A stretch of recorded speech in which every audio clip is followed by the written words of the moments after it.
का नाम नहीं है। सत्संग कोई भाषण कीर्तन का काम नहीं है। सत्संग कोई मनोरंजन नहीं है। कोई काम आप करते हो, शरीर का, संसार का, परिवार का, खेती, दुकान, दफ्तर, बिजली, व्यापार का, सभी लोग अपने अपने मजहब धर्म के मुताबिक अपने अपने देवी देवता परमात्मा खुदा भगवान गुरु का नाम लेके ही करते हैं। इसलिए प्रभु परमात्मा भगवान के नाम को पहले मैं बोलूंगा, पीछे से आप सब लोग बैठ जाओ। प्रभु बैठ जाओ, बड़ी शांति के साथ सुनिए आप, जो आपने कभी नहीं सुना होगा वो आज आपको सुनने को मिलेगा। बैठो आप लोग।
संत महापुरुषों को मालूम, संत महात्मा जिस नाम से प्रभु परमात्मा को जगा लेते, उसी नाम से जीवों का काम करा देते।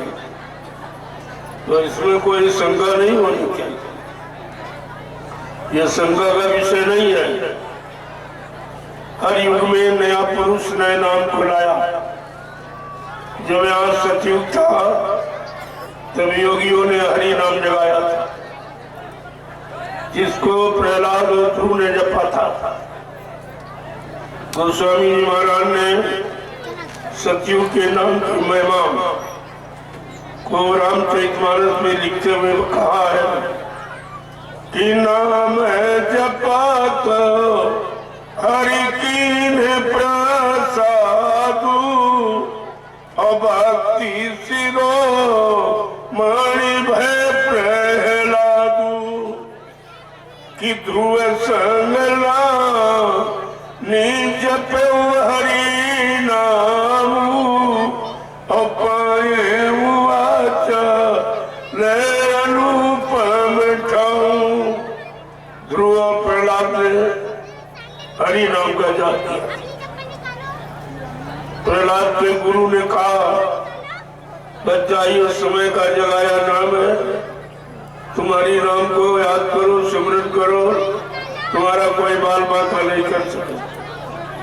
तो आपने प्रहलाद का इतिहास पढ़ा, उसके पिता ने कितनी सजा दी, पहाड़ों से गिराया, हाथी से कुचलाया, और उसकी बुआ, प्रहलाद की बुआ होलिका अग्नि में लेकर के जलाने के लिए बैठ गई, लेकिन वो जल गई, प्रहलाद बच गया। ये भक्तों की महिमा है। लेकिन भक्त भी सच्चा होना चाहिए, निस्वार्थी होना चाहिए। किसी तरह का कोई स्वार्थ, लोभ, लालच, संसार की वासनाओं, कामनाओं की कोई इच्छा नहीं। जिसने अपने सारे भाव विचारों की शक्ति किसी को अर्पण कर दी, उसको भक्त कहते हैं। वो उसका भक्त हो जाता है। फिर भक्त के आगे भगवान को भी झुकना पड़ता है। भक्त की बात भगवान भी नहीं काट सकता, क्योंकि उसने अपने आप को भगवान के हवाले कर दिया, कुर्बान कर दिया, आत्म समर्पित कर दिया। इस तरह से भक्ति का इतिहास अपने आप अगर आप लोगों ने गुरु भक्ति की होती, क्योंकि कलयुग में गुरु भक्ति, सतयुग में हरि भक्ति, त्रेता में राम भक्ति, द्वापर में कृष्ण भक्ति और कलयुग में गुरु भक्ति। इसलिए गुरु नाम आया। जो नाम जगाया जाता है, जब उसी नाम की लोग भक्ति करते हैं, उसी नाम के अनुसार अपने जीवन को चलाते हैं, नाम की महिमा समझ लेते हैं और नाम पर अपने आप को कुर्बान कर देते हैं, वही भक्त सच्चा कहलाता है। और उसको भगवान भी रोक नहीं सकते। इतनी बड़ी शक्ति भक्त में है। लेकिन ये काम करना इतना आसान है कि भक्ति करना है आसान जितना नहीं, भक्ति करना है आसान इतना नहीं, जितना वाणी से सबको सुनाई गई। बिन गुरु के कृपा भक्ति होती नहीं, जिसको सत्संग बिना कोई पाई नहीं। देखिए कितनी बड़ी चीज है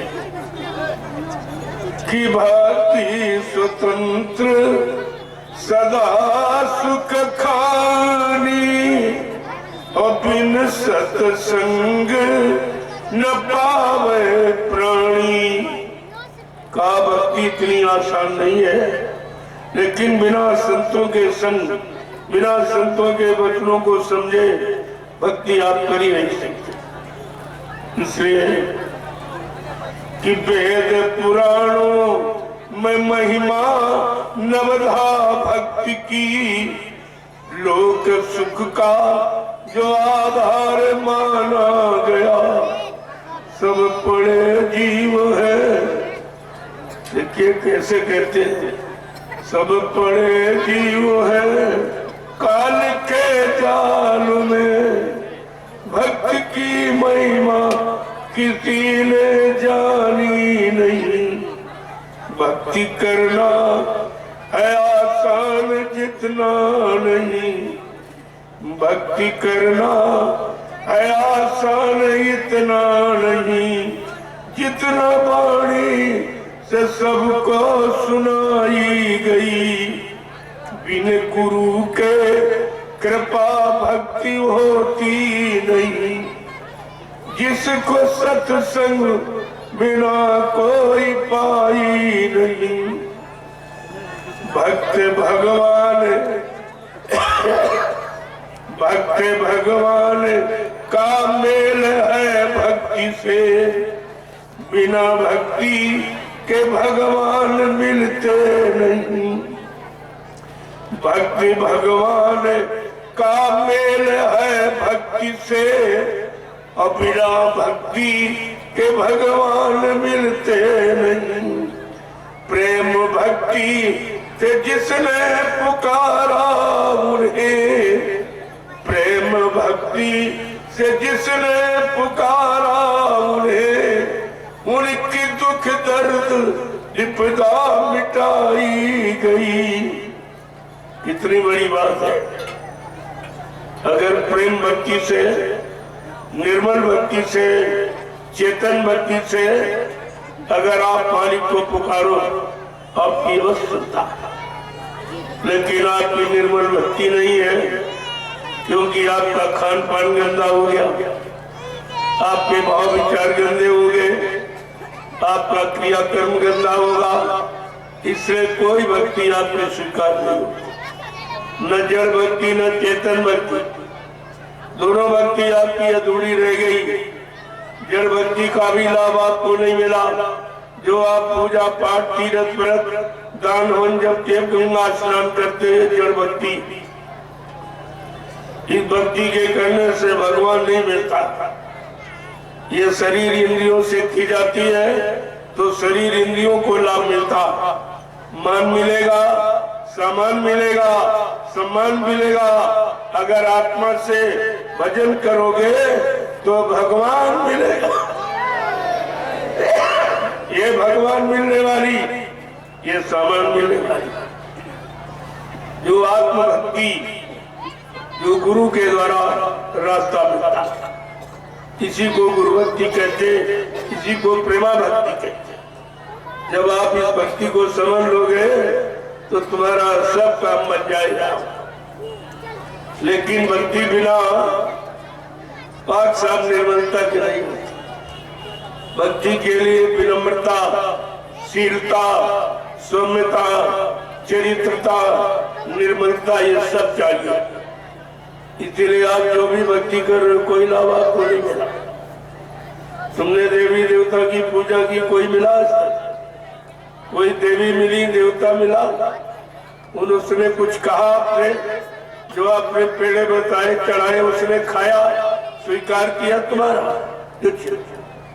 कुछ नहीं। तो तुम्हें सोचना चाहिए कि हमारे में कोई कमी है, हमारी कमाई में कोई खोट है, हमारे में कोई गंदगी है, आखिरकार हमारी पूजा क्यों नहीं स्वीकार की जाती? तो ये तो कभी आपने विचार किया नहीं। इतने लोग पूजा पाठ कर रहे हैं, सबसे पूछा गया भाई कितने साल हो गए आपको? कहते बहुत साल हो गए। कहा हमारा पिताजी करते थे, हम भी करते। तुमने पिताजी से पूछ लेते कि तुमने कितने साल भक्ति की, पूजा की, इस पूजा से कुछ मिला, तो वो बगैर बता देते तो तुम्हारा समय बच जाता, तुम्हारा समय, श्रम, पूंजी सब बच जाता।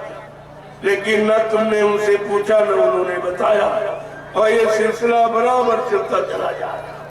कोई किसी से नहीं पूछता है, अरे भाई तुमने कितने साल पूजा की, कितने साल गंगा नहाई, कितने साल व्रत लिया, आपको क्या मिला? तो आपने कभी पूछा नहीं, और न किसी ने आपको बताया। और सब बेचारे उसी में फंसे, सब फंसे पड़े। उधर धर्म शास्त्र आपको सलाह दे रहा, बराबर कह रहे धर्म शास्त्र, ना हम बसानी वैकुंठे योगिना हृदय नचा मम भक्त्वा यत्र गांधी तत्र तिष्ठामि नारदा। भगवान कह रहे हे नारद जी, जहाँ तुम हमको खोजते मैं वहाँ रहता ही नहीं। न मैं कागज में बैठा, न पानी में बैठा, न पत्थर में बैठा, मैं तो आत्मा रूप तुम्हारे सबके शरीर के अंदर बैठा। आत्मा परमात्मा का अंश है, अंश रूप में मैं तुम्हारे सबके अंदर बैठा हूँ। लेकिन तुम अपने अंदर खोजने की बात न पूछते हो न जानते हो। किसी महात्मा से पूछ लेते कि आत्मा हमारी अंदर बैठी है, हमारे अंदर बैठी, और हम ही नहीं देख पा रहे, हम ही नहीं जान पा रहे, हम ही नहीं मिल पा रहे, हम इसका लाभ नहीं उठा पा रहे, तो आपको पूछना चाहिए। आपने किसी महात्मा से पूछा? इसीलिए महात्माओं ने पहले ही कहा कि बिना गुरु के कोई मालिक को पा नहीं सकता। वो मिलाने वाला गुरु, और गुरु करना अपने आप प्राचीन काल से पद्धति चली आई। अब ये जैसा गुरु किया, जहाँ का गुरु किया, जिस जानकारी का किया, वो जानकारी आपको उसने दे दी।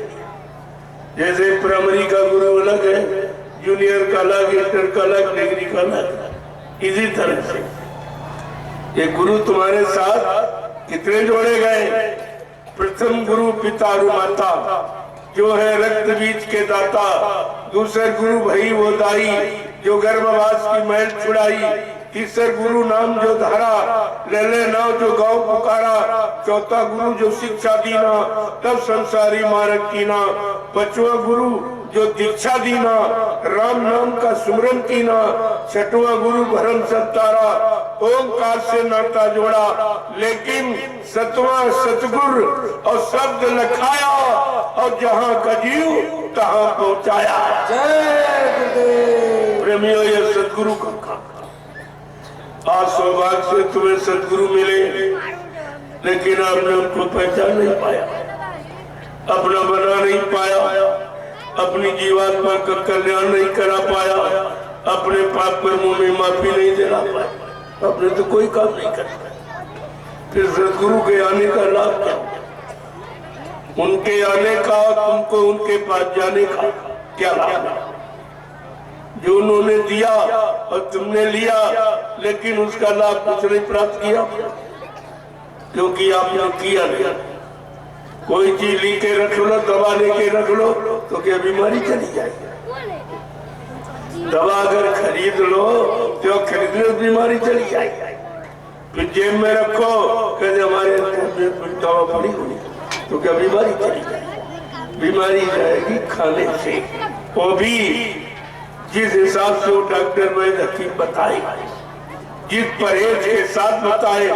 जब परहेज के साथ दवा इस्तेमाल करोगे तो फायदा करेगा। ऐसे ये तुम्हारे जीवन की शिक्षा, जो तुम्हारे जीवन को सुख शांति प्रदान करने वाली, इसमें भी परहेज है।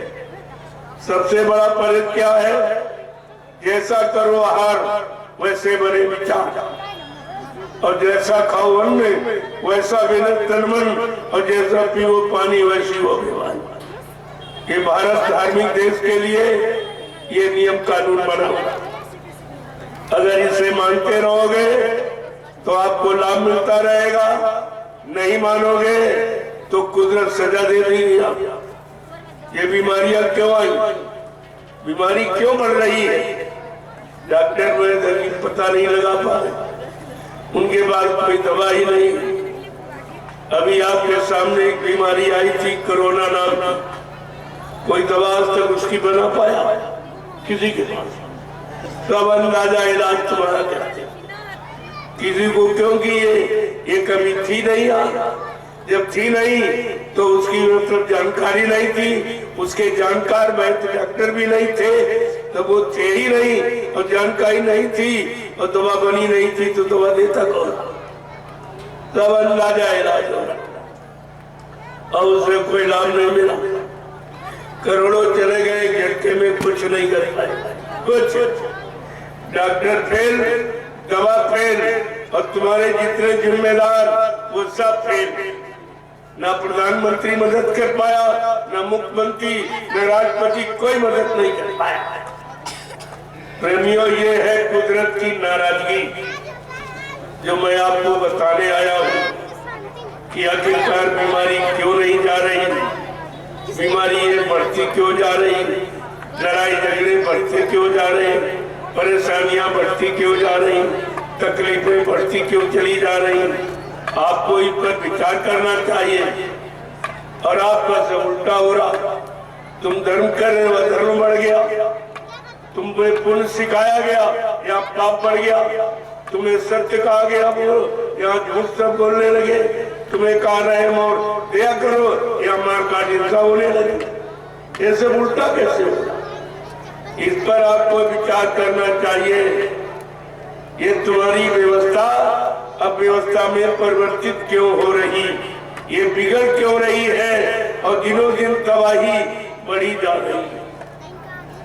कहीं से शांति पाने की खबर नहीं है, चाहे कोई महात्मा हो चाहे कोई नेता हो, कोई शांति और सुख की बात बता रहा, या शांति सुख कैसे मिलेगा?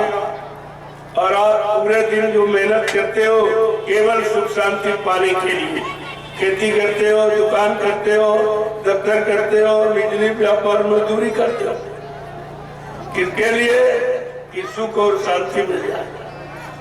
कि आपको सुख शांति मिल पाई, मकान में सुख शांति मिली, रुपए पैसे में सुख शांति मिली, खेती दुकान दफ्तर बिजली व्यापार मजदूरी में सुख शांति मिली, पत्नी बाल बच्चों परिवार में सुख शांति मिली। यहाँ तो कहीं मिल नहीं पाई है, तो शांति है कहाँ? शांति संत महापुरुषों के कदमों, जब उनके पास जाओगे वो शांति के सुख के भंडार, और आपको सब सुख शांति दे दे। इसीलिए आपने बाबा जी के वचनों का प्रचार किया था, सभी सत्संगियों ने। तुमने पूरे हिंदुस्तान के लोगों को बताया है कि विश्व को सुख शांति जय गुरुदेव नाम से मिलेगी, और विश्व को सच्ची सुख शांति बाबा जी से मिलेगी। अब तुम कह रहे हो बाबा जी मर गए तो विश्व को सुख शांति कौन दे? ये तुम्हारी बात झूठ हो जाएगी। लोग कहेंगे तू भी झूठा, तेरा गुरु भी झूठा। कहने के पहले आपको सोच लेना चाहिए, बिना विचारे जो करे सो पछताए, और काम बिगाड़ो आपने जग में वो ऐसा।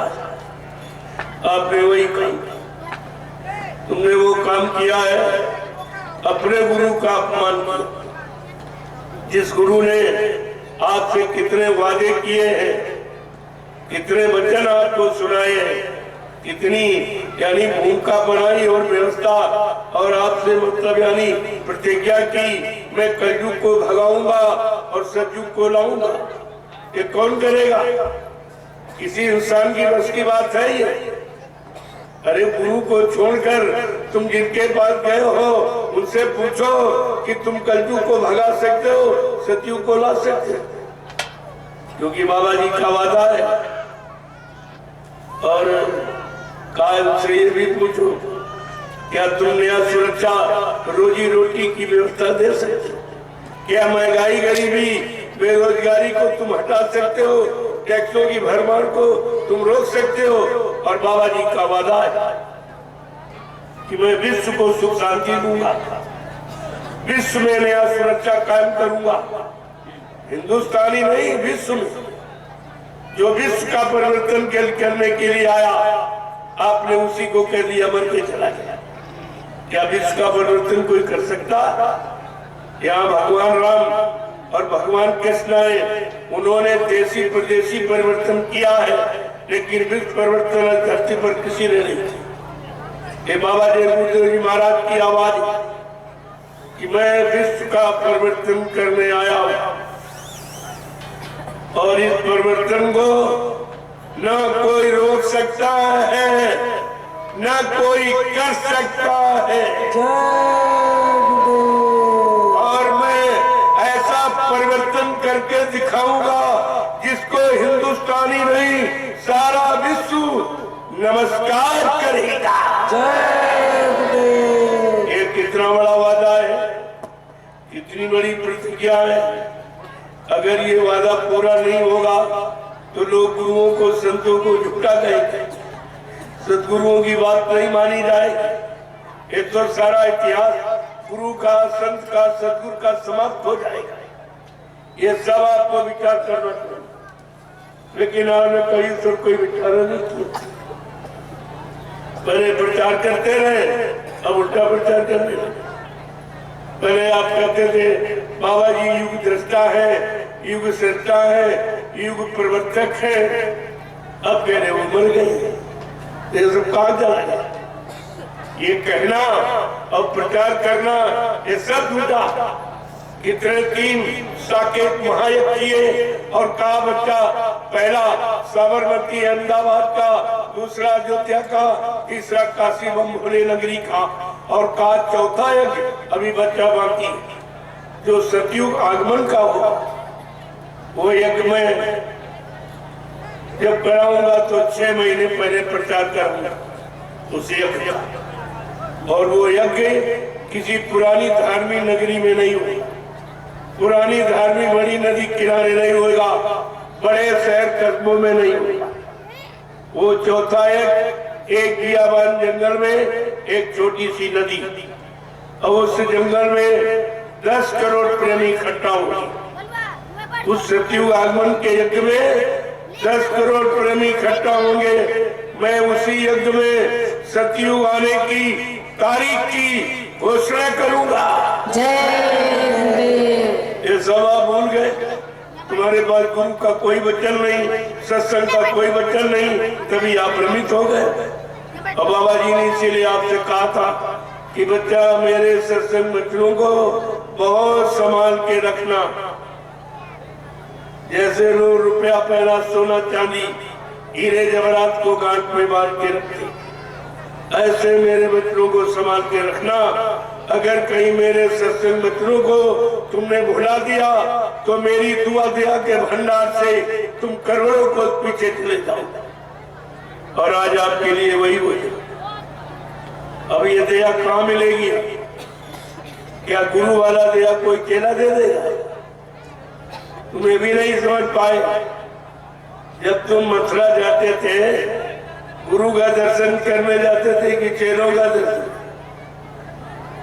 तुम गुरु भक्ति करने गए थे कि चेला भक्ति करने गए थे? गुरु की बात सुनने गए थे कि चेलों की सुनने गए थे? गुरु की मानने गए थे कि चेलों की मानने गए थे? अब तो तुम चेलों ही की मान रहे हो, गुरु को बिल्कुल भूल गए हो। कोई वचन तुम्हारे पास गुरु का नहीं। अगर गुरु का वचन होता तो प्रेमियों तुम शंका संदेह भूल भ्रम से बच जाते, तुम्हारे पास कोई शंका नहीं। और बाबा जी ने कितनी बार आपसे कहा, बच्चा शंका मत करना, शंका विनाश का कारण होती है। अगर शंका परिवार में हो जाए तो भाई भाई में तुरंत बंटवारा करा देते। शंका अगर पत्नी के बीच आ जाए तो कोर्ट कचहरी मुकदमा अदालत तलाक करा देती, इतनी खतरनाक है। तो इसीलिए शंका से बचने के लिए त्रेता युग का इतिहास आपको सुनाया गया।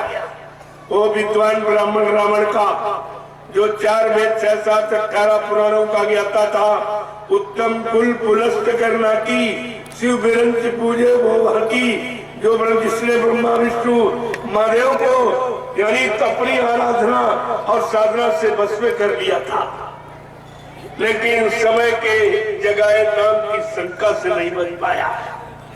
जो ऋषि मुनियों ने राम नाम जगाया था, उस राम नाम में उसको शंका हो गई। कह रहा ये राम का नाम भी भगवान का नाम नहीं और ये राम भी भगवान नहीं। बस इसी शंका में प्रेमियों सोने की लंका चली, शंका में लंका खो बैठा। तुमने सतगुरु के वचनों में और सतगुरु में यानी शंका की तो तुमने अपने सतगुरु की दया खो दी, और दया तो रुपए पैसे से मोल भी नहीं मिलती, ये तो कहीं मिलने वाली है नहीं। तो आपने अपना कितना बड़ा नुकसान किया, और इस नुकसान की पूर्ति कोई नहीं। ये सब बातें आपको ध्यान में रखनी चाहिए थी। इसीलिए बाबा जी ने वादा किया था, अपने वादों को बताया कि मैं कलयुग का इतिहास बनाने आया हूँ। ऐसा इतिहास बनाऊंगा जो भूते न भविष्य सतयुग त्रेता द्वापर के लोग अपने अपने युग का इतिहास पढ़ना भूल जाएंगे। मैं ऐसा चमत्कार करके दिखाऊंगा जिसको हिंदुस्तानी नहीं सारा विश्व नमस्कार करेगा। ये कितनी बड़ी बात है, इतना बड़ा वादा है। ये तो किसी शक्ति ने इसलिए मंडल पर जब से सृष्टि बनी तब से ये वादा किया, यार ऋतु परिवर्तन नहीं कोई कर सकता। और बाबा जी ने युग परिवर्तन की बात की। जब ऋतु परिवर्तन होता है तो आप लोग अक्सर बीमार हो जाते हैं। इस सीजन बदल रहा, सर्दी जुकाम बुखार आता। जब ऋतु परिवर्तन आप नहीं बर्दाश्त कर सकते हो तो बाबा जी का युग परिवर्तन कैसे बर्दाश्त करो? इसलिए युग परिवर्तन कैसे बर्दाश्त करो, इसीलिए आपसे कहा जा रहा कि तुम शाकाहारी हो। अगर शाकाहारी हो जाओगे बीमारियों से बच जाओगे। ये सबसे बड़ी दवा है बीमारी, इसके आगे कोई दवा नहीं। और तुमने कोरोना काल में सारी दवा करके और सारे डॉक्टर और तरह तरह की व्यवस्था बना के हार गए, लेकिन बीमारी नहीं गई, हार भी नहीं गई।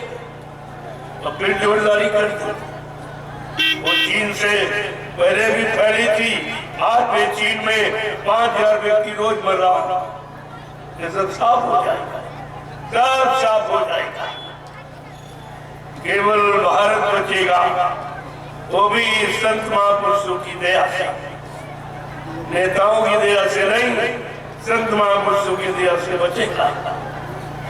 वैसे तो इन लोगों के हिसाब का बचने वाला है ही नहीं, क्यों इनके भी वही काम है जो खान पान विदेशियों का, जिसके कारण बीमारी आ गई, वही खान पान इन्होंने हिंदुस्तान में फैला दिया। यहाँ पहले ये खान पान नहीं था। कोई राजा, कोई शासक, कोई सम्राट बादशाह की तरफ से कभी आदेश नहीं हुआ कि मुर्गा काटो, मछली काटो, अंडे फोड़ो, मतलब यानी गर्भपात कराओ, नसबंदी कराओ, मासूम बच्चों की हत्या, ये कभी आदेश नहीं। अब तुम्हारे शासकों ने ये आदेश दिया। ये है विनाश का कारण। विनाशकारी विपरीत बुद्धि। जब राजा की बुद्धि खराब होती है तो विनाश होता। इतिहास बता रहा है जब सतयुग में राजा हिरण्यकशिप की बुद्धि खराब हुई तो विनाश हो गया। त्रेता में राजा रावण की बुद्धि खराब हुई तो विनाश हो गया। और द्वापर में राजा कंस की बुद्धि खराब हुई, उसका विनाश हो गया। और कलयुग में इन शास्त्रों की बुद्धि खराब, विनाशकारी विपरीत बुद्धि। गोस्वामी जी महाराज ने रामचरितमानस लिखकर ये जानकारी हम सब कलयुग के जीवों के लिए दी है कि देखो मेरे बच्चों को याद करते रहना। इसीलिए हर हिंदू के घर में रामचरितमानस लिखवा के रखवाई जाए। इसको बराबर पढ़ते रहना, याद कर रखना, अपने जीवन में उतारते रहना, तो तुम हर मुसीबत, आपत्ति, बीमारी से बच जाओगे। लेकिन नहीं किया। राजा के लिए उन्होंने क्या लिखा? देश का राजा शासक कैसा होना चाहिए कि जासु राज प्रिय प्रजा दुखारी और सुन पावा सैन्य के अधिकारी। क्या ये लोग इसको नहीं पढ़ते? श्री राम का नारा लगाते हैं, जय श्री राम बोलते हैं और श्री रामचरितमानस को जानते नहीं, पढ़ते भी नहीं, उसको नहीं पढ़ते। रामचरितमानस कहती है कि जिसके राज्य में प्रजा दुखी वो राजा नरक में जाता। चाहे वो देश का राष्ट्रपति हो, प्रधानमंत्री हो, प्रदेश का मुख्यमंत्री हो, जिले का डीएम हो, तहसील का तहसीलदार हो, ब्लॉक का ब्लॉक अध्यक्ष हो, गांव का प्रधान, मालिक, मुखिया और घर का कोई जिम्मेदार हो। जिसके कहे जितने लोग रह रहे हैं, अगर वो दुखी है और परेशान है तो जिम्मेदार व्यक्ति नरक में जाएगा। ये सूत्र सब के लिए संतों का एक तीर से हजारों निशाने होते। ये सूत्र सबके लिए लिखा रामचरितमानस। और कहा कि राजनीति चलाने वाले को कैसा होना चाहिए कि राजनीति बिन धन धर्म और प्रभु समर्पे और बिन सत्य कर्मा। राजनीति बिना धार्मिक व्यक्ति, धार्मिक माने चरित्रवान, अपने वादों को पूरा करने वाला, अपने बच्चों पर कुर्बान हो जाने वाला का ऐसे व्यक्ति के द्वारा भारत जैसे धार्मिक देश की राजनीति चलाई जा सकती है। और कहते जो अपनी प्रजा को पुत्र समझकर पालन करेगा वो भारत की राजनीति में सफल होगा। भगवान राम ने इसी देश में राजनीति की, भगवान कृष्ण ने भी राजनीति की। अगर भगवान की राजनीति को समझ लेते और जान लेते और अपना लेते तो आज भारत खुशहाल होता, कोई कमी नहीं होती। भगवान राम का की राजनीति का समय कहता है, उनकी राजनीति क्या था कि दैहिक दैविक भौतिकता और राम राज्य काहू नहीं व्यापा। किसी तरह का कोई दुख नहीं था। इन तरह का दुख होता दैहिक दैविक और भौतिक, लेकिन भगवान राम के राज में किसी तरह का दुख नहीं था। लेकिन प्रेमियों, आज नेताओं के राज में किसी तरह का सुख नहीं, सब उल्टा उल्टा, सारा का सारा उल्टा हो गया। ये राम को कौन मानता? राम को मानते, राम की नहीं मानते। रामायण को मानते, रामायण की नहीं मानते। मंदिर को मानते मंदिर की नहीं मानते, गंगा को मानते गंगा की नहीं मानते। जो शिक्षा, जो नीति है, जो उद्देश्य है, उसको नहीं मानेगा तो मानने का मतलब क्या? ये सब लिखा पड़ी आपके घर में रखी। मैं अपनी तरफ से कुछ नहीं कहता। जो रामगीत मानस कह रही है, कम से कम उसको तो, क्योंकि वो विश्व प्रसिद्ध ग्रंथ, सारे विश्व ने उसको स्वीकार किया कि ऐसा ग्रंथ अभी तक बना नहीं है जिसमें सारी नीतियों का भंडार, राजनीति, धर्म नीति, प्रेम नीति, न्याय नीति, परिवार नीति और सत्य नीति और शांति नीति सब कुछ समाई। ऐसा एक विश्व प्रसिद्ध ग्रंथ रामचरितमानस, जिसको विश्व में मान्यता मिली। लेकिन आज के शासक ये जिम्मेदार तो बिल्कुल मानते ही नहीं, इनकी समझ में कुछ नहीं आता। भगवान के राज्य में जिस दिन से राम राज गद्दी पर बैठे, क्या कहते कि राम राज बैठे त्रैलोका और हर्षित भये गए सब शोका। जिस दिन से भगवान राम गद्दी पर बैठे, रात से सारे दुख चले गए, सारे दुख समाप्त हो गए। और नेता जब से गद्दी पर बैठे, सारे दुख आ गए। एक तरह के नहीं, हजारों तरह के दुख और बढ़ते ही जा रहे। बीमारियां बढ़ती जा रही, लड़ाई झगड़े बढ़ते जा रहे। ये देखिए चोरी डकैती का बलात्कार ये बढ़ते जा रहे, महंगाई बढ़ती जा रही, बेरोजगारी बढ़ती जा रही, टैक्सों की भरमार बढ़ती जा रही, जीएसटी लगती जा रही। सब क्या है? ये सब क्या है? क्या इसे प्रजातंत्र मानेंगे आप? सब पढ़े लिखे होशियार, लेकिन प्रजातंत्र की परिभाषा से नहीं जानता कि प्रजातंत्र का मतलब क्या। प्रजातंत्र माने ढांचा, तंत्र माने व्यवस्था। ये व्यवस्था प्रजा की है, लेकिन प्रजा को अपनी व्यवस्था में कहने का अधिकार नहीं, अपने दुख बयान करने का अधिकार नहीं, रोने का अधिकार नहीं, अपनी किसी वस्तु को मांगने का कोई अधिकार, मांगने का अधिकार ही नहीं है। तो ये प्रजातंत्र कैसा? ये तो लूटतंत्र है। ये तो एक तंत्र जो पहले था, एक तंत्र को समाप्त करने के लिए प्रजातंत्र लागू किया गया, लेकिन एक तंत्र और लूटतंत्र भी समाप्त नहीं हुआ।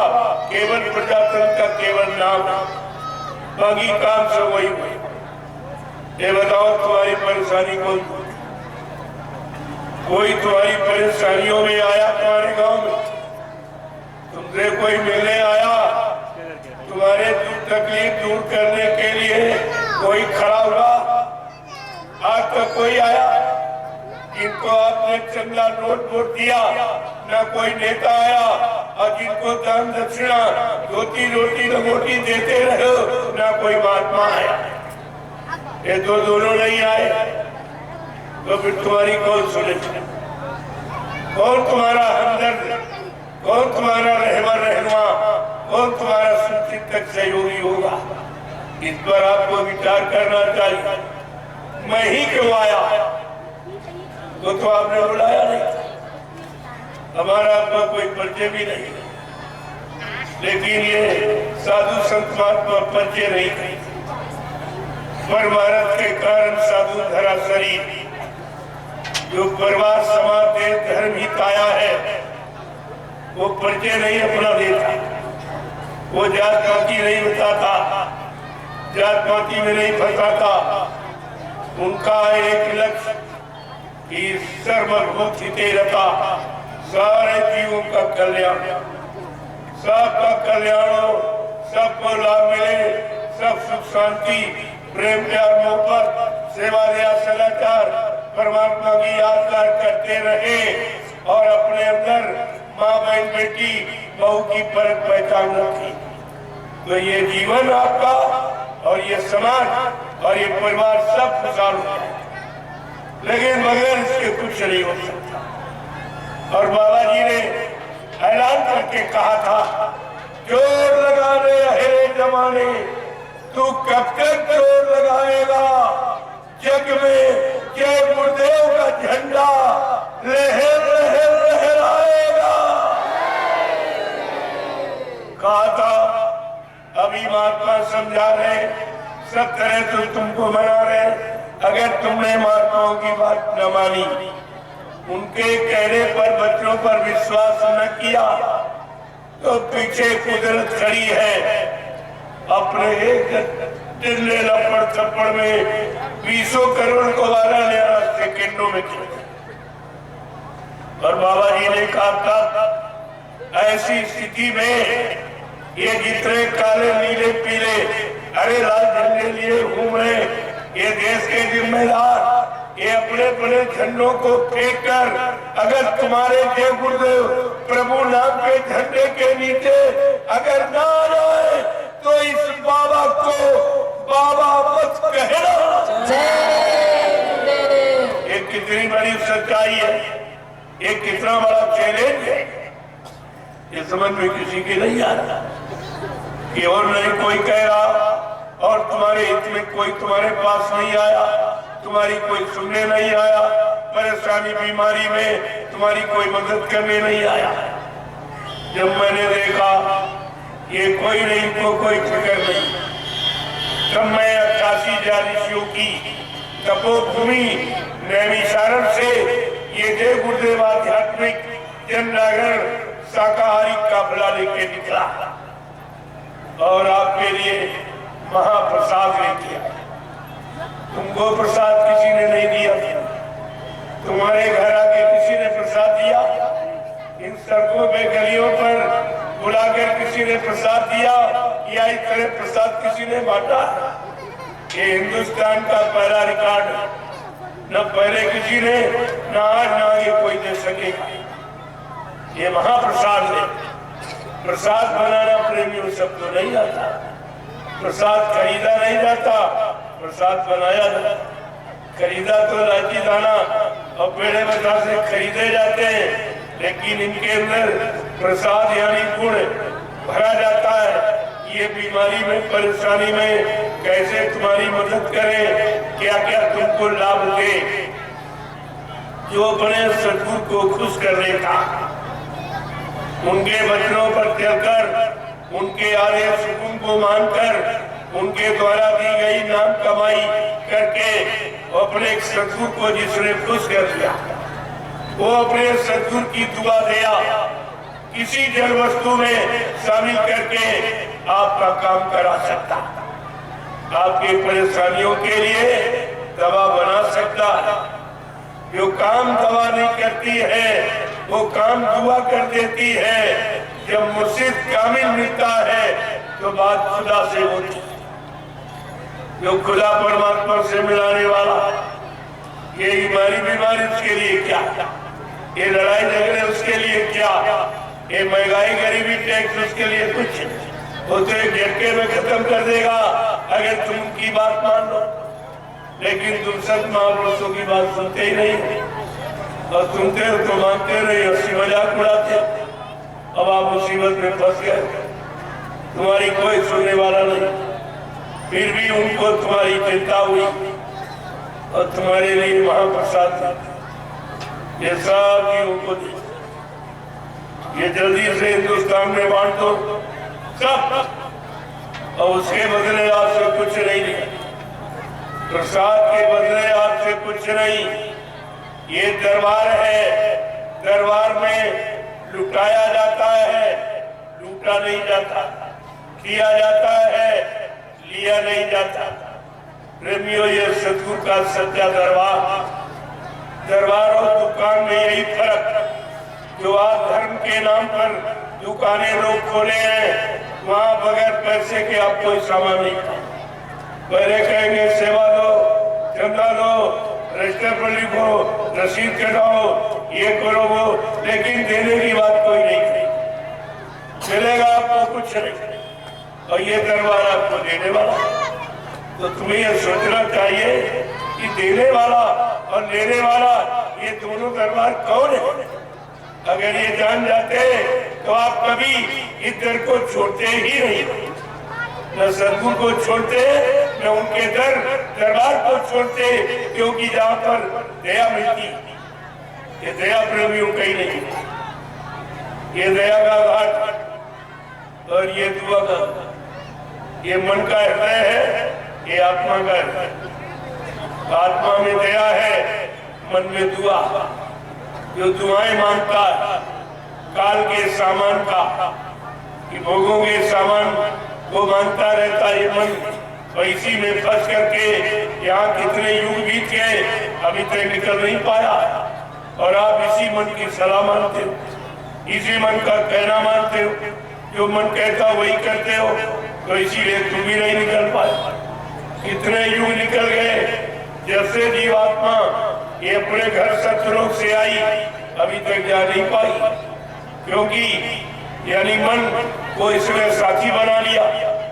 जब ऊपर से आई तो तृप्ति धाम में मन को साथी बना लिया और कहा चलो मन हम तुम दोनों नीचे चलेंगे और देख करके वापस लौट आएंगे, और बगैर तुमको साथ लिए मैं वापस नहीं आऊंगी, ये इसने वादा कर दिया। अब उसी वादे में बेचारी फंस गई। जब जीवात्मा इस शरीर में आई तो यहाँ बैठी, ये दोनों आंखों के मध्य भाग में जहाँ पुरुष चंदन लगाता है महिलाएं मेहंदी लगाती, लेकिन ये राज मालूम किसी को, यही पर क्यों लगाया? इतना भारी शरीर है, कहीं मेहंदी कहीं चंदन लगाया जा सकता, इसी स्थान का चुनाव क्यों किया गया? ये जीवात्मा का स्थान, यही जीवात्मा बैठी है। जब तक यहाँ का जानकार, जिसे सदगुरु कहते हैं, यहाँ का जानकार मिलेगा तो जीवात्मा को जगाने की युक्ति देगा, और जीवात्मा जगकर अपने घर परमात्मा के पास चली जाएगी। फिर यहाँ जन्म मरण में कभी, इस काल माया के देश से जन्म मरण में कभी नहीं आए, न जन्म लेगी न पैदा होगा, तब ये आवागमन छूटता, ऐसे नहीं छूटता। और यहाँ का गुरु आपने ढूंढा नहीं, गुरु तो आपको मिला, लेकिन यहाँ का सदगुरु, जो दया देने वाला सदगुरु, जो संभाल करने वाला सदगुरु, सुरक्षा करने वाला, हिफाजत करने वाला, अपने बल से खड़ा करने वाला, अपनी शक्ति ताकत देकर जीवात्मा का उद्धार करने वाला, उसको कहते हैं समय का सदगुरु। और आपको मिले लेकिन आप पहचान ही नहीं पाए, न पहचान पाए, न अपना कोई काम बना पाए। तो कितना बार आपने नुकसान कर लिया, ये सब आपने किया। दुख में सुमरन सब करे, सुख में करे कोई, जो सुख में सुमरन करे तो दुख आए, ये भी आप नहीं समझ पाए हो। इससे बड़ा दुख और कौन सा? इतनी बीमारी, इतनी परेशानी, इतने लड़ाई झगड़े और इतने कोर्ट कचहरी, और मतलब यानी इतनी महंगाई, सब तरह से आप बिल्कुल परेशान। कोई ऐसा व्यक्ति नहीं है जो सुख का अनुभव कर रहा हो। अब आप सोचिए, जब किसी को सुख ही नहीं है, शांति नहीं है, तो परिवार में, समाज में रहने का मतलब क्या होगा? क्या परिवार समाज में आप दुख के लिए आए, दुख के लिए परिवार बनाया, कि सुख पाने के लिए बनाया था? कि पत्नी ये सब प्रेम में रहेंगे, एक दूसरे के काम आएंगे, एक दूसरे का सहयोग करेंगे, तो आपस में सुख शांति बनी रहेगी।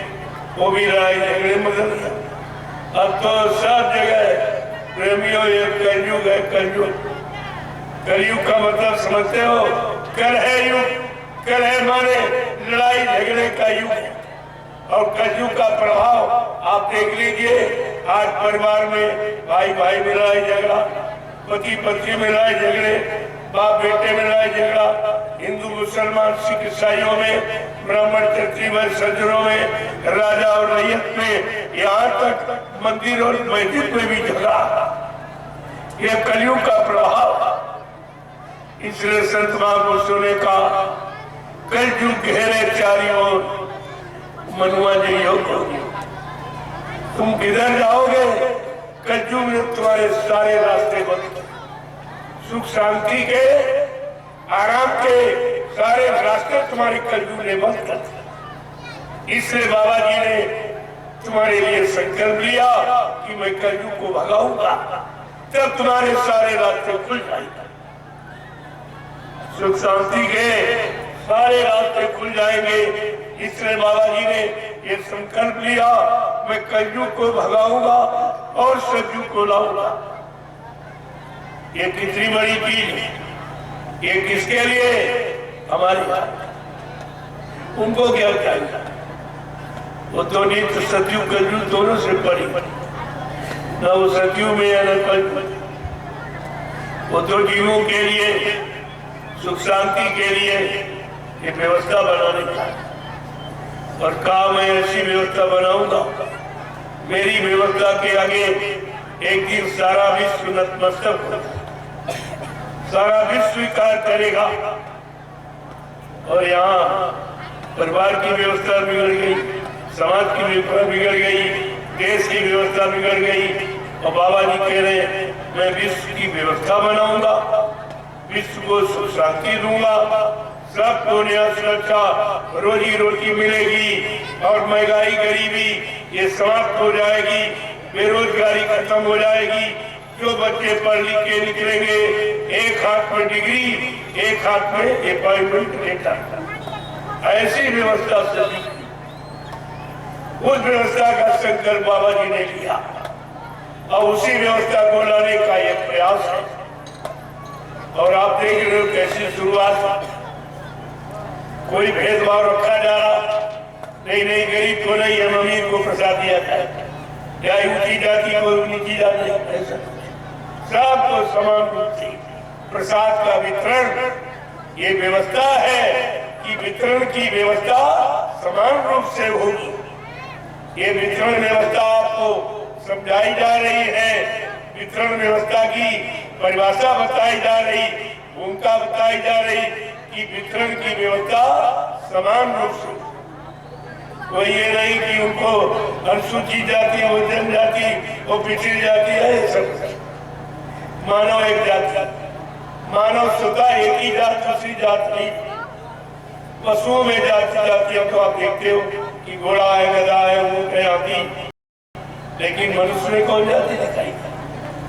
मानव स्वतः एक, और मानव जाति का स्वतः एक मानव धर्म है, और इस मानव जाति में एक ही जीवात्मा है, उन जीवात्माओं का एक ही मालिक है। ये दुविधा कहाँ, ये मतभेद है कहाँ? ये तो बनाया गया, ये दुविधा में तुमको रखा गया, और दुविधा में तुमको बांध दिया गया, और तुम इस रात को समझ नहीं पाए। महात्मा बिल्कुल पर्दाफाश कर दिया, सबका पर्दाफाश हो गया, दूध का दूध, पानी का पानी, ये सब आपके सामने होगा। क्यों? संत वचन पलटत नहीं, पलट जात ब्रह्मांड, चाहे ब्रह्म अपनी ब्रह्मांड की रचना में तब्दीली बदलाव क्यों न करते, लेकिन संत जो कहेंगे वो करके दिखाई देंगे।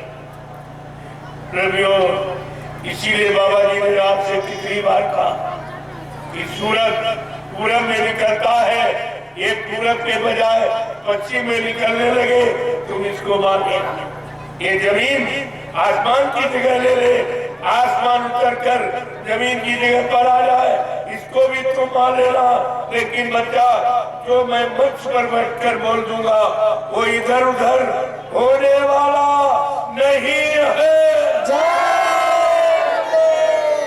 वो सब आपके सामने सिद्ध, थोड़ा इंतजार आप कर लीजिए।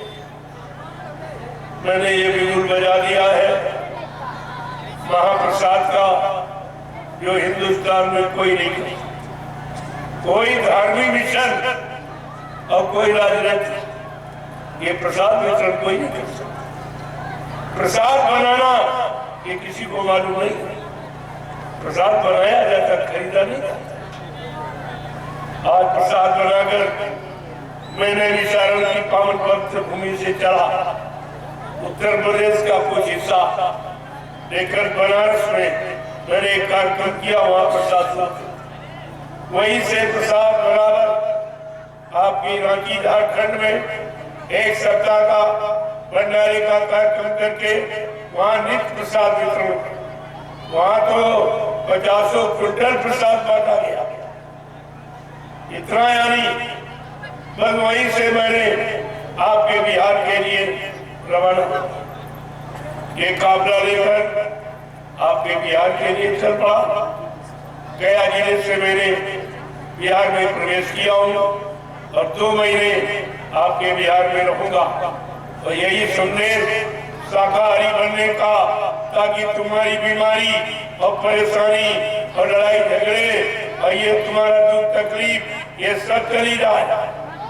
इसके लिए शाकाहारी बनने की प्रार्थना करूंगा और उससे बीमारी परेशानियों से बचने के लिए आपको महाप्रसाद, लेकिन ये महाप्रसाद काम जब करेगा जब आप शाकाहारी हो।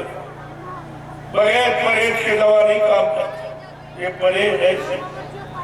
अगर आप परहेज करो, ठंडे शराब मांस मछली से दूर, निंदा आलोचना बुराई क्रिटिसाइज से दूर, दूसरे के धन स्त्री पति से दूर अगर ये परहेज कर ले, मैं दावे के साथ आपके बीच में कह रहा हूँ, ये देव गुरुदेव नाम और ये महाप्रसाद तुम्हारी हर तरफ से मदद करेगा।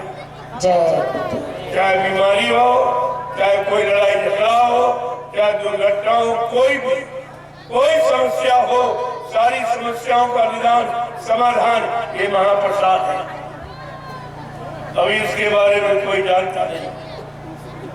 हमने कहा भाई तुम अगर कर सकते तुम भी कहते नहीं, प्रसाद बांट दिया और हमारी नकल भी नहीं की। पहले तो नकल देखिए, नकल करेंगे, ये नकल उनकी मशीन नहीं कि प्रसाद कैसे बना दे। और दूसरा ये गुरुदेव नाम प्रभु का, ये प्रभु नाम का झंडा गाड़ करके जो मैं काम करा रहा हूँ सतगुरु की दया से, ये प्रभु नाम काम कर रहा है, तमाम भूत प्रेतों को उतार देगा। अगर आप झंडे की परिक्रमा करें और शाकाहारी बनने का संकल्प लेकर, तो झंडा तुम्हारे सब काम करेगा, भूत प्रेतों को उतार देगा, बीमारी परेशानियों को कम कर देगा। ये झंडा आपका काम, इसमें आप कोई पैसा खर्च नहीं, ये मुफ्त की दवा है। प्रसाद में भी कोई पैसा आपको नहीं देना, झंडे की परिक्रमा में कोई पैसा नहीं, सत्संग सुन रहे इसका भी कोई खर्चा नहीं, कोई किसी तरह। अब ये है कुछ प्रेमी कह रहे नहीं, ये तो अच्छा सच्चा प्रचार है, इसका लाभ सबको जब काफिले का दर्शन करने से मनोकामना पूरी होती। जो लोग काफिले में रहेंगे उनकी कितनी मनोकामनाएं पूरी होगी। तो कहते हैं हम भी तो चलना चाहते हैं, लेकिन परिवार बाल बच्चों को छोड़ के कैसे चलेंगे। खेती दुकान धंधी बिजली व्यापार मजदूरी बंद करके आपके साथ कैसे चले। तो ऐसा करें, हमारी कुछ गाड़ी कमाई ले लो, 1 रुपया 2 रुपया 10 रुपया 20 रुपया 150 जो भी कार ले लीजिए आप और इसी प्रचार में लगा दीजिए ताकि हमको भी लाभ मिल जाए। हमने कहा अगर ऐसी तुम्हारी कोई श्रद्धा है, कोई सेवा भाव है तो मैं आपका लगा दूंगा, इन गाड़ियों में तेल पानी डालता। ये गाड़ी चल रही, कोई पानी तो चलेगी, ये काफिला चल रहा, भंडारा चल रहा, सबको भोजन दे रहा है, कोई पैसा थोड़ी मांगता। ये सब व्यवस्था है। अगर इस व्यवस्था में आपका कोई सहयोग है तो उसका लाभ आपको मिल जाएगा। बाकी व्यवस्था तो चली रहेगी, ये नहीं कि आप सही होने के तो नहीं चलेगा, ऐसा नहीं, ये बंद नहीं होगी। अगर तुम्हें कुछ लाभ लेना है तो आप कर सकते। और बाकी जो पहले लोगों ने हमारे हाथ में दिया, मैंने तो कभी मांगा नहीं, न पहले कभी मांगा न आज मांगता। इन लोगों ने कहा नहीं हमारी कुछ गाड़ी कमाई। अब ये जान गए कि गुरु का दशांश होता है कमाई। जैसे 100 रुपए आप पैदा करते हो तो 90 तुम्हारे 10 गुरु के। अगर 10 रुपए तुम ऐसे निकालते रहो, 100 में 10% हिसाब से अगर निकालते रहो तो तुम्हारे घर में कोई बीमारी कोई परेशानी नहीं, कोई लड़ाई झगड़ा नहीं, कोई दुर्घटना नहीं, कोई अकाल मौत नहीं। ये कितना बड़ा लाभ है दशांश का। तुम दशांश का अर्थ ही नहीं समझते। अरे गुरु से नाम आपने लिया है तो नामदान का कर्जा है आपका, तो दशमांश अगर निकालते रहो तो नामदान का कर्जा जाओ जैसे हो जाओ। अगर दशांश आप देते रहो तो तुम्हारे पास कोई परेशानी नहीं, कोई तकलीफ नहीं, क्योंकि दशांश जो आप दोगे वो इसी काम में लगेगा, इसी जनता के हित में, उनके भले में, उनके कल्याण में। और तुम्हारी इस दशांश से जो व्यवस्था बनाई जाएगी जिसमें भविष्य में आने वाले लाखों लोग उस व्यवस्था से लाभ उठाएंगे, ये परमार्थी लाभ आपके खाते में आएगा। ये कितना बड़ा राज है। वैसे आप जो कुछ पैदा करते सब खर्च करते, कोई लाभ नहीं ले आप जा नहीं सकते, एक पैसा आप ले नहीं जा सकते। ये नियम नहीं है, क्योंकि माँ के पेट से हम सब लोग आए, नंगे और अकेले आए, कुछ लेके नहीं आए। कपड़ा तो लेके आप नहीं आए, सामान्य किसी ने दिया और किसी उसने दिया है कि हमारे देश में आए हो तो हमारा सामान प्रयोग कर लो और प्रयोग करके हमारा लौटा दो वापस। और तुम इसी में फंस गए, नहीं हमारा है, हमारा है, यानी जमीन हमारी, मकान हमारा, दुकान हमारा, पत्नी हमारी, पति हमारा, बेटा हमारा, पैसा, और जब चले तब खाली। अगर तुम्हारा होता तो तुम्हारे साथ नहीं जाता क्या? किसी के साथ आप जमीन दुकान मकान जाते ले जाते देखा? कोई लेके गया? सब नंगे आए हैं, नंगे ही चले जाएंगे। ये कुछ नहीं जाएगा। जो भी अच्छे सच्चे काम में लगा लो वही तुम्हारा, वो तुम्हारा हो जाएगा। अगर महात्माओं की सीख समझ में आ जाए, उनके अनुसार अगर ये काली कमाई तुम्हारी कहीं अच्छी जगह वो लगा दे तो यही तुम्हारे साथ जाएगी, इसी से तुम्हारा भला और कल्याण हो सकता। अन्यथा तुमको जो कमाते हो सब यही बोलते, सब यही करते, लेकिन उस खर्चा करने से उसमें कोई परमार्थी लाभ नहीं, उसमें किसी कर्म करने की कटौती नहीं। क्योंकि हमने आपने पता नहीं कितने जन्म धारण किए। कोई ऐसी थोड़ी कि आप पहली बार पैदा होता, हजारों बार यहाँ जन्म लिया, किसी का ले लिया, दिया नहीं, खा लिया, खिलाया नहीं, ये लेन देन हो गया। ये कर्म कर्जा ये आपको देना। यहाँ का नियम है, जब भगवान ने मानव शरीर धारण किया और उस शरीर से जो भी अपराध हो गया उसकी सजा भगवान को भी भोगनी पड़ी। भगवान कृष्ण नदी किनारे बैठे थे, उनके पैर में काला निशान था। पहरिए ने दूर से देखा, ये तो हिरने की आंख सी चमक रही। आंख समझकर उसने बाण छोड़ दिया और वो बाण यानी कृष्ण को पैर को एकदम चल। कृष्ण बड़ी जोर से चिल्ला पड़ा। बैरिए ने समझा शिकार हो गया, बेचारा दौड़ के आया, देखा भगवान कृष्ण चिल्लाया। उसने हाथ जोड़ के प्रार्थना की कि भगवान ये अपराध धोखे से हो गए। कृष्ण ने कहा तुम्हारा कोई धोखा नहीं, रामावतार में तुम बाली थे, मैंने पेड़ के आड़ से धोखा देके तुमको बाण से मारा था। आज वो धोखा देने वाला हमारा तुम्हारा कर्म कर्जा अदा हो गया। प्रेमियों, जब भगवान को कर्म कर्जा देना पड़ा, ऐ इंसान तू किस गफलत में है जो ये मार काट, हिंसा, चोरी और कत्लेआम, व्यभिचार और छल कपट, बेईमानी और धोखाधड़ी जो कर रहा है, क्या तुझे नहीं देना पड़ेगा? यही कर्म कर्जा तुमको बार बार जन्म लेने के लिए मजबूर करता है। कभी पशुओं में, कभी पक्षियों में, कभी कीड़े मकोड़ों में ज्यादा बुरे पाप कर्म किए बदबूदार नाली के कीड़ों में जन्म। उसमें जीवात्मा भेज दिया कि देख गंदे बुरे पाप कर्म का फल क्या नतीजा, क्या सजा। ये सब उसने जेल खाने बना रखे। 4 लाख जेल खाने बनाई तुम्हारे कर्मों की सजा देने के लिए।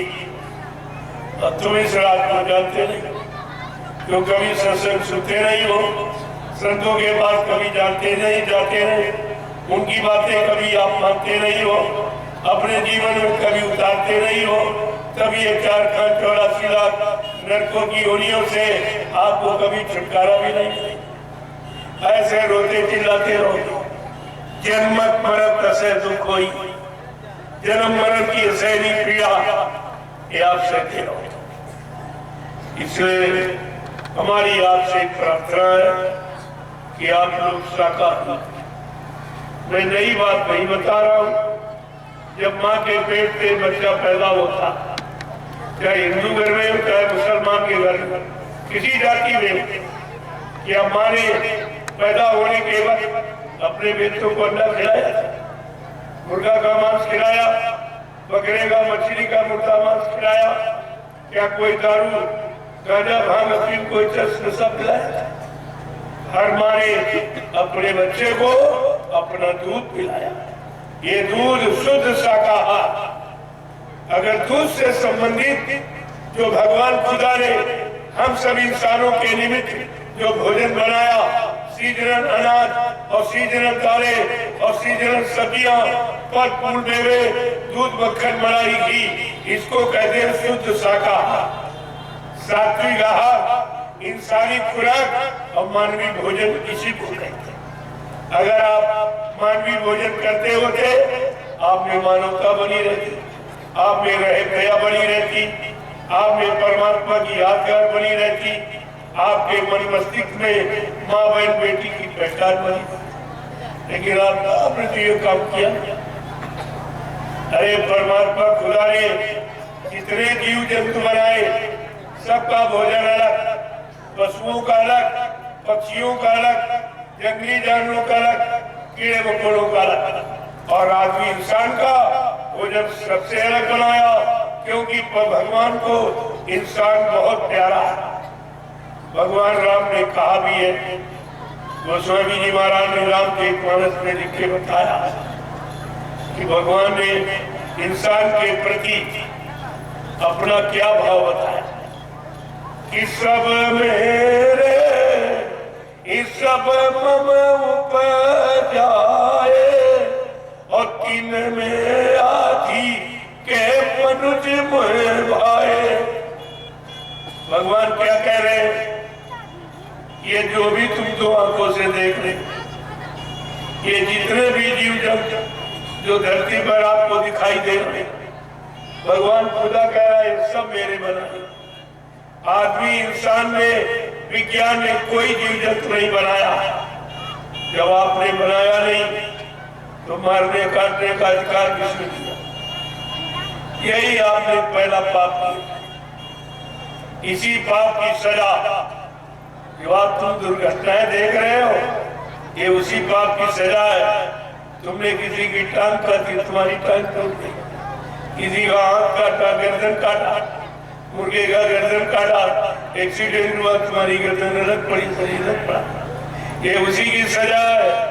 ये लेन देन जगत व्यवहार जो भी आप करोगे उसका फल आपको भोगना पड़ेगा। गोस्वामी जी महाराज ने ये सब नियम नी सिद्धांत लिख के रामचरितमानस में बताए कि कर्म प्रधान ने विश्व रची लाखा और जो जस करी ये सुत से फल चाखा। भगवान क्या कह रहे? मेरे कर्मों के आधार पर सारे विश्व की रचना की। जो जैसा कर्म करेगा मैं वैसा इसको फल दूंगा।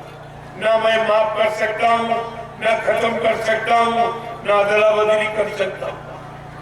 मैं तो तुम्हारे कर्मों की सजा, बुरे कर्म की बुरी सजा और अच्छे कर्म की अच्छी, ये मेरा काम है। अब मैं अपने काम से कभी, सिद्धांतों से कभी अलग, अपने सिद्धांतों में कभी समझौता नहीं करेगा। ये सब देखिए भगवान राम का अगर इतिहास पढ़ लो तो तुमको पता चल जाएगा कि भगवान करता क्या है। क्या भगवान ने किसी के पाप कर्म को माफ किया? प्रमाण तो ये है, भगवान राम ने अपने पिता दशरथ को माफ नहीं किया, जो धोखे में उनसे श्रवण कुमार की हत्या हुई।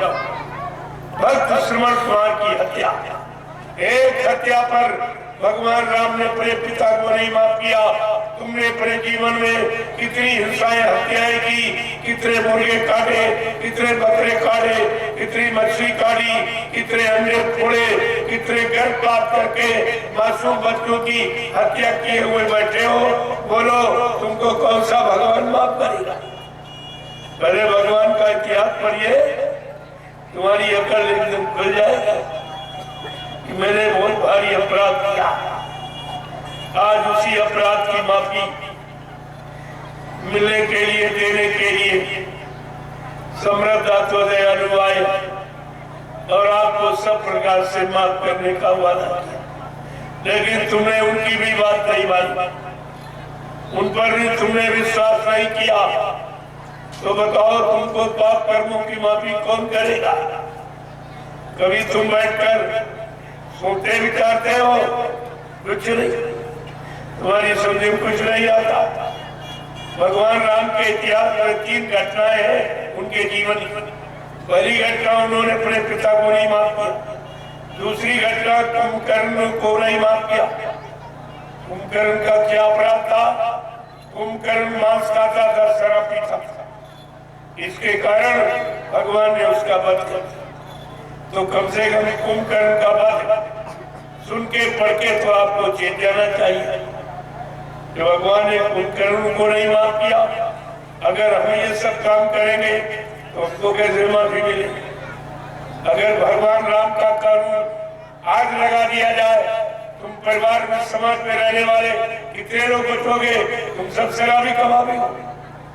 तुमने बिल्कुल ध्यान नहीं दिया, भगवान की बात को नहीं माना, तो तुम इंसान की बात क्या मानो? अब उन्होंने करके दिखाया कि मैंने इसका इसलिए वध किया, ये शराब पीता था। तीसरा है, बाली का वध क्यों किया? ये सब वध क्यों किए? उसकी विषय में आपको जानकारी रखनी चाहिए कि हमारा कोई अपराध इससे मिलता जुलता तो नहीं, कि हमको भी भगवान सजा दे दे। ये उनका नियम कानून बना हुआ। बाली का वध, सुग्रीव को मित्र बना करके बाली को संघारा के, एक भाई को मित्र बनाते, एक का वध करते। ऐसा क्यों किया? तो उन्होंने ऐसे नहीं कानून बनाया। धारा, बगैर धारा कानून की सजा नहीं मिलती। तो भगवान का कानून है क्या? क्या कभी तुमने उसको पढ़ा है?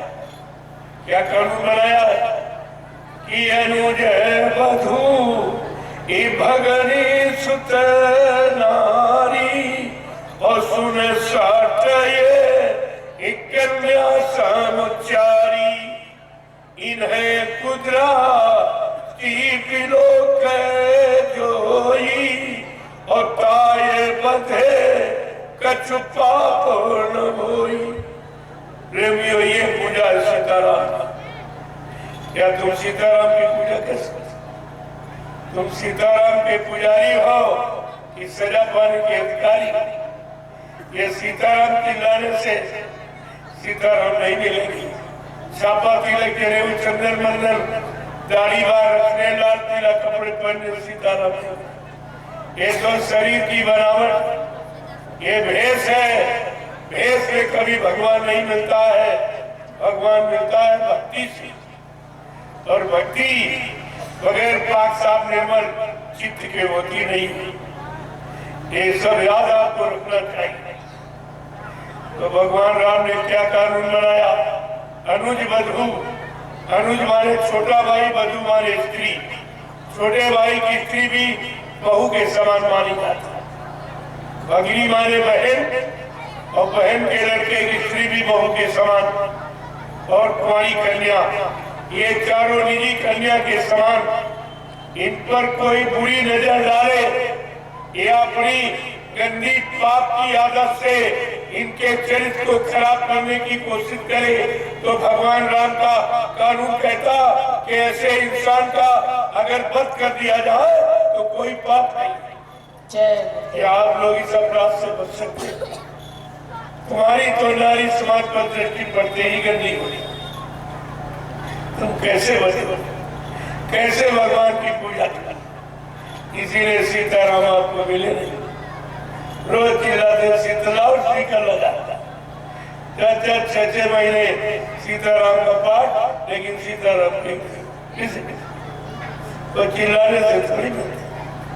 वो तो जब तुम्हारा पाक साहब निर्मल उन्होंने लिखा है, सीताराम ने खुद कहा कि मैं किसको मिलता हूँ।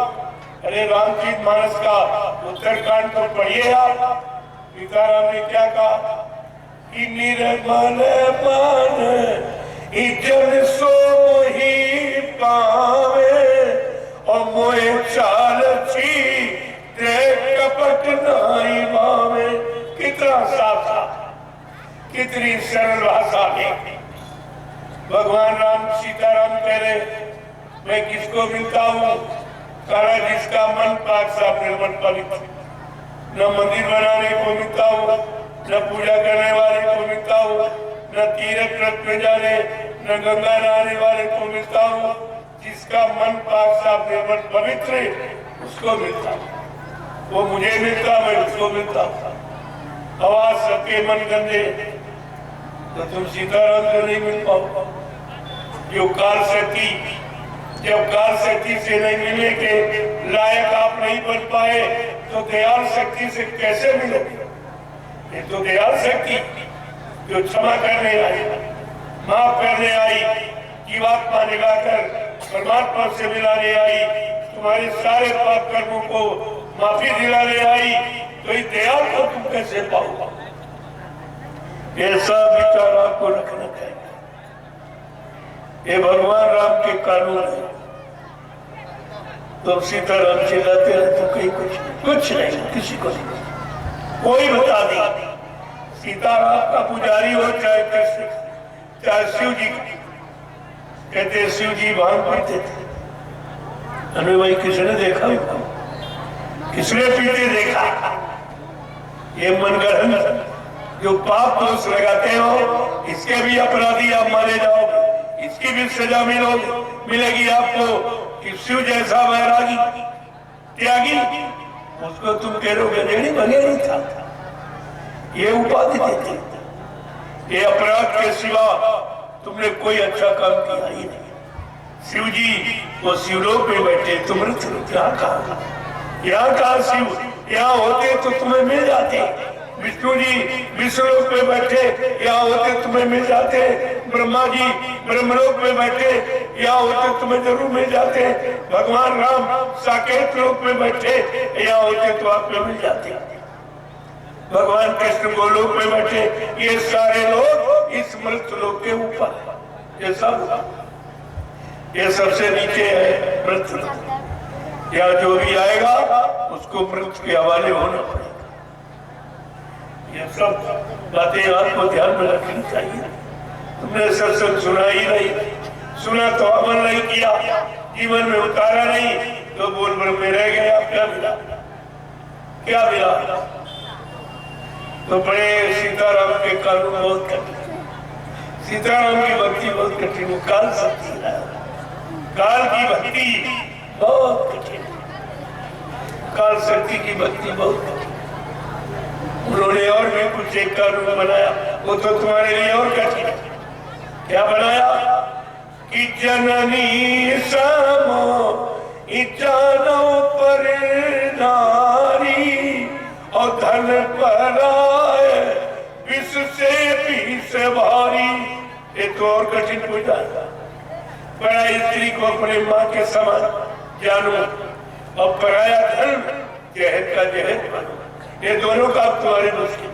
न पराई स्त्री को तुम यानी मतलब माँ मांग सकते हो, न पड़ा धन को जहर मांग सकते हो। तुम्हारी सुबह आँख खुलती और शाम को बंद होती, यही सोचते हो किससे झूठ बोलना, किसकी बेईमानी करना, किसकी धोखा देना, किसका जीना चपटी, किसकी चोरी डकैती, किसका कत्ल करना, किसका अपहरण करना। आप कैसे पूजा और तभी आपको सीताराम मिले। तुमने सीताराम अपने मन की जो मन कह दिया उसको कर दिया। अरे मन के कहे चलो मत कोई, अब सतगुरु कहे करो तुम सोई। जो सतगुरु कहे वो करो तो तुमको मानव जीवन का लाभ मिल जाएगा, मानव जीवन तुम्हारा सार्थक हो जाएगा, मानव जीवन को चेतन का रूप देने वाली चेतन जीवात्मा का उद्धार हो जाएगा। ये दोनों आपके काम करा देंगे, लेकिन आपकी समझ में कुछ नहीं आया। जय गुरुदेव, जय गुरुदेव, जय गुरुदेव, जय गुरुदेव, जय गुरुदेव। जय गुरुदेव नाम किसका, प्रभु का, जय गुरुदेव नाम किसका, प्रभु का, जय गुरुदेव नाम किसका, प्रभु का, प्रभु का प्यारा नाम। जय गुरुदेव। अब आप खड़े हो जाओ, खड़े हो जाइए। आप बहुत देर से बैठे, देखो अब उतना सुनाऊंगा जितना हजम हो। मैं 5-5 घंटे घंटे का संदेश 3-3, 4-4, 5-5 दिन एक ही, लेकिन वो तो किसी को याद ही नहीं। तुमने कहा तुमने हमारा भी समय खराब किया अपना, तो मैं अब 1-1.5 घंटे से अब आपको केवल ये करना है साकार, इधर उधर की बातें सब केवल शाकाहारी बन जाओ, ये सब काम तुम्हारा होगा। कोई परेशानी, कोई बीमारी, कोई तकलीफ, कोई दुख तुम्हारे पास नहीं आई। क्यों? जब आप गंदे नहीं रहोगे तो हर आदमी तुम्हें स्वीकार करेगा। तब तुम देवी देवताओं की पूजा भी कर सकते हो, और तुम शराब भी पीते हो, पूजा भी करते हो, झूठ भी बोलते हो, छलकपट करते हो, बेईमानी करते हो। ये कौन सी पूजा, ये कौन सी पूजा? यानी पूजा को भी आप बदनाम कर रहे हो, तो उसकी भी सजा आप पाओ। क्या देवी देवता शराब पीते, मांस खाते, उनको भी आप बदनाम करते हो कि देवी जी शराब मांग रही है, देवी जी मुर्गा मांग रही, देवी जी बकरा मांग रही है। क्या ये देवी देवताओं का भोजन है कि राक्षसों का भोजन? तुम राक्षसों को भोजन दे रहे हो कि देवी देवताओं को भोजन दे रहे? जरा सा भी बुद्धि में नहीं, कुछ समझ नहीं पा रहे कि हम ये कर क्या है। जय गुरुदेव,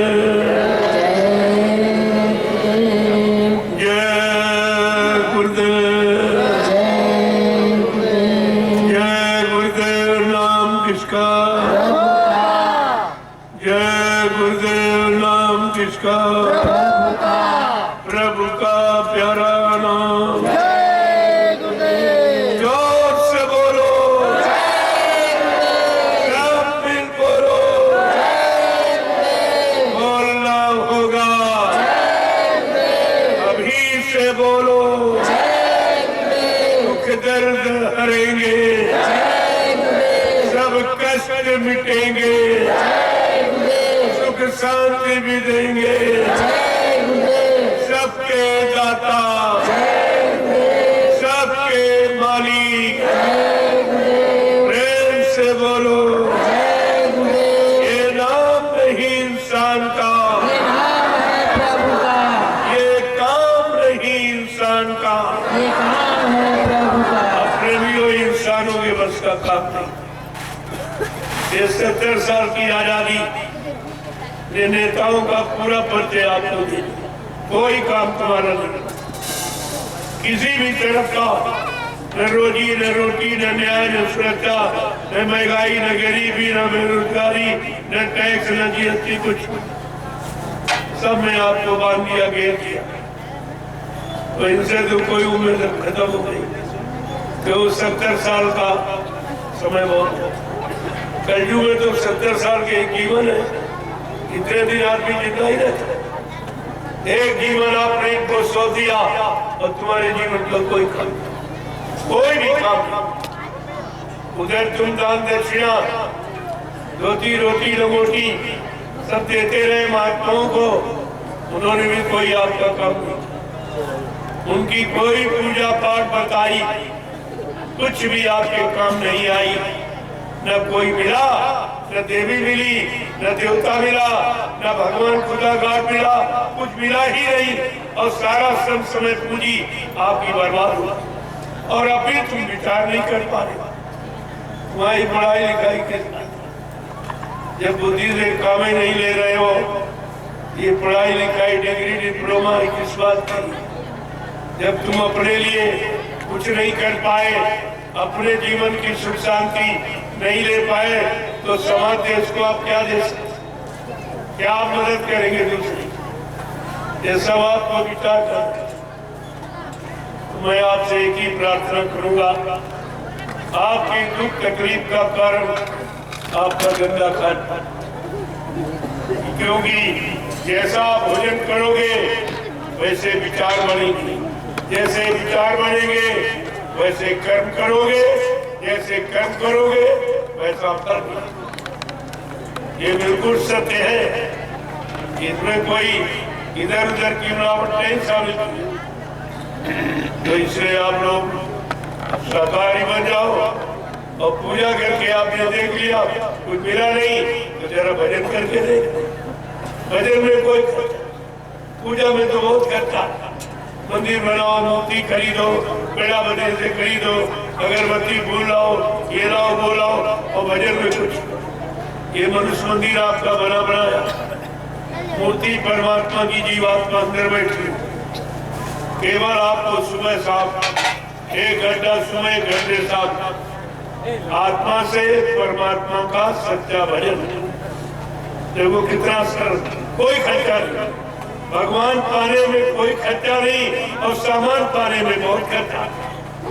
आप सामान की इच्छा रखते हो, राज मिल जाए, पाठ मिल जाए, धन मिल जाए, दौलत मिल जाए, औरत मिल जाए, पति मिल जाए, बच्चे मिल जाए, इसके लिए आपको सामान खरीदना।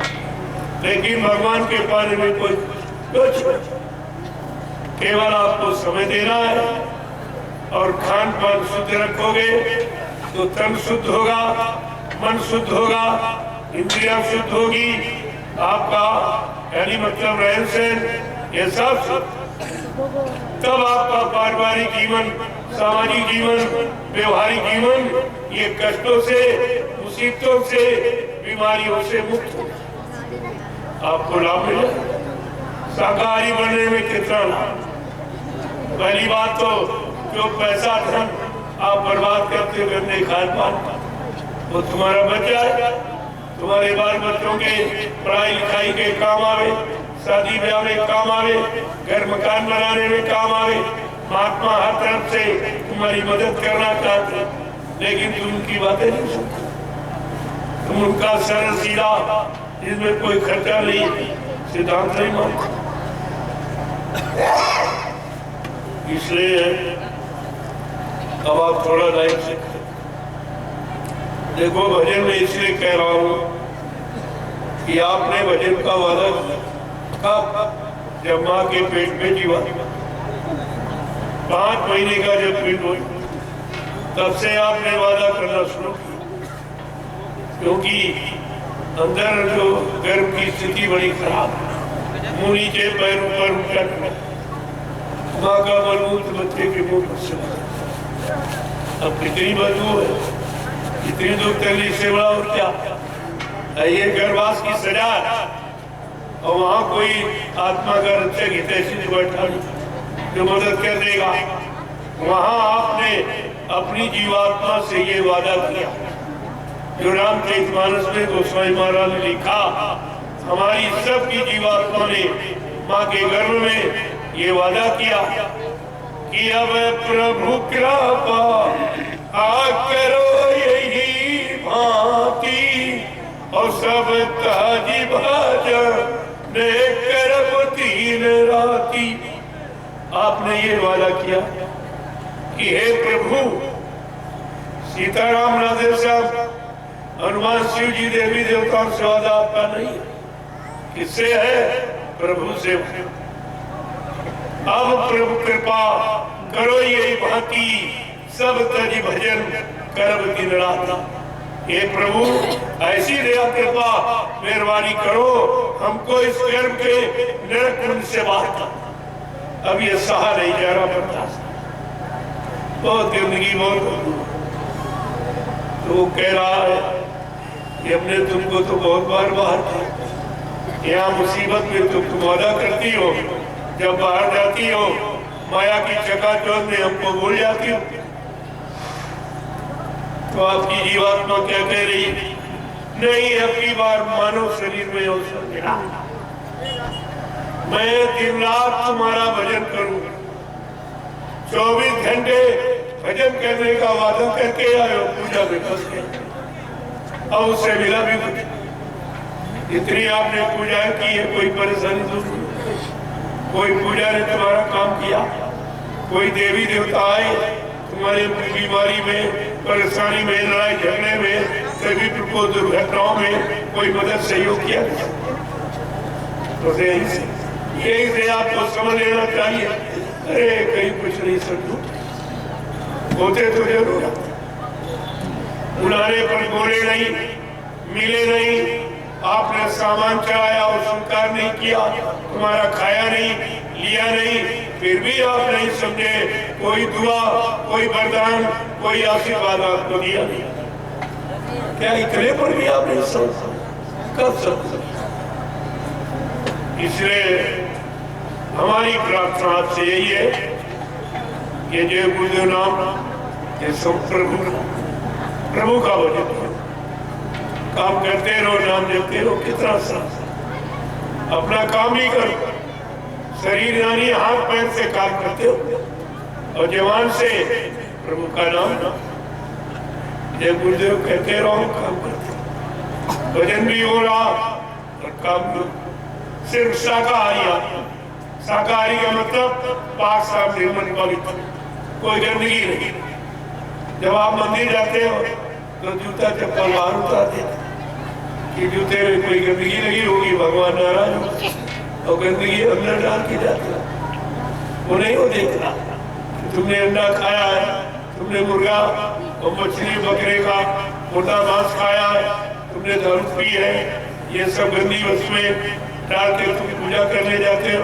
अरे वो देखने वाली जीवात्मा तो अंदर ही बैठी, वो तो सब देख रही और सब बयान करेगी और कर्मों की वही वो तैयार कर रही, यही वही धर्मराज के दरबार में पेश कर दी जाएगी, फिर आपको सजा मिलेगी। इसलिए महात्मा उस सजा से बचने के लिए आपसे प्रार्थना करते, जबकि प्रार्थना आपको करनी चाहिए, वो उल्टे प्रार्थना करते कि भाई मेरी बात मान लो, आप सब परिवार शाकाहारी हो जाओ तो मुसीबत आपत्तियों से बच जाओ और समय निकाल कर भगवान का भजन कर लो। ये भजन तुम्हारे साथ जाएगा, ये रुपया पैसा, घर मकान, अच्छे बच्चे तो साथ जाएंगे, ये नाम की कमाई से। जय गुरुदेव,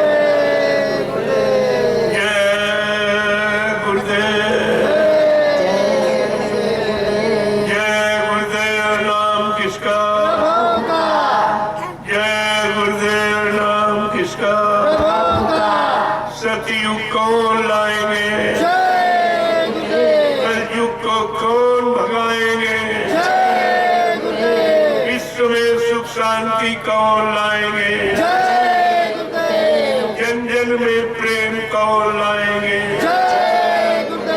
यही चीज की कमी है। अगर ये सब व्यवस्था बन जाए तो आपके जीवन में खुशहाली है। अब आप लोग लाइन से खड़े हो जाओ, ये महाप्रसाद ले लो जो मैं आपके लिए लेके आया हूँ। जो हिंदुस्तान में कोई नहीं, कहीं नहीं।